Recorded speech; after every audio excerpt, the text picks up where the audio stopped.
making a difference. We are learning more about how funds from some popular Colorado license plates are paying off for different organizations. Your reporter in Jefferson County, Andrew Haubner, has been following this for us. And Andrew, people pay extra, we know, for those vanity plates, and that money is going to some good causes.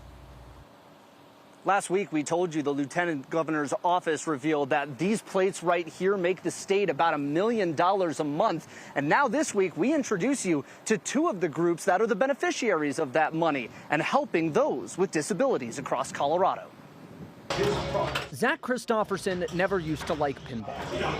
To him, it was just one more thing he couldn't do. They had a pinball machine there, and they were talking about how much fun they have with it, and I said, well, why would I care about pinball? I can't play it. But along with his friends, they thought of a solution to build a controller so he could play too.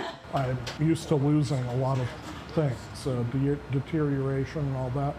And with this, it was this new bright light. About 15 minutes down the road from Chain Reaction Brewery in Whitlock Rec Center in Lakewood, Julia Faliano and Jerry Majewski had ideas of their own. We met in the classroom teaching students who were deaf and hard of hearing, and couldn't find anything that existed for them in the field of dance or music, and so we created it. The two organizations, both aimed at helping members of the disabled community, are part of a group that have received grants for their projects through revenues from what the state calls retired background license plates. This money directly impacts students with disabilities. Everything just kind of falls into place, and we're able to make a much larger impact than we were in the beginning. And in the first year of this studio opening, we impacted 3,000 students and held over 500 classes here. Faliano's organization, Feel the Beat, embeds bone conduction technology, essentially vibrating the floor so people that are deaf can literally feel the music and dance. That vibration being an equivalent input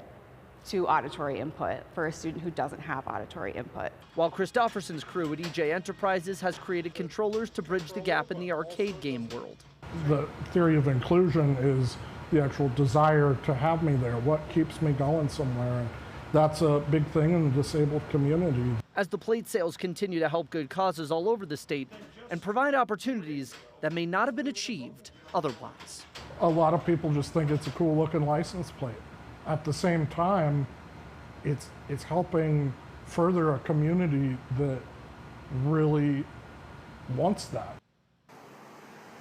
In the last fiscal year alone, $940,000 has been doled out in grants to organizations like those through plates like the ones you just saw. In Lakewood, I'm Andrew Haubner, covering Colorado First. Andrew, this is just fantastic. Thank you for sharing those stories with us today. Andrew wants to know what stories are impacting your communities, your neighborhoods across Jefferson County. It is super easy to reach out through cbscolorado.com.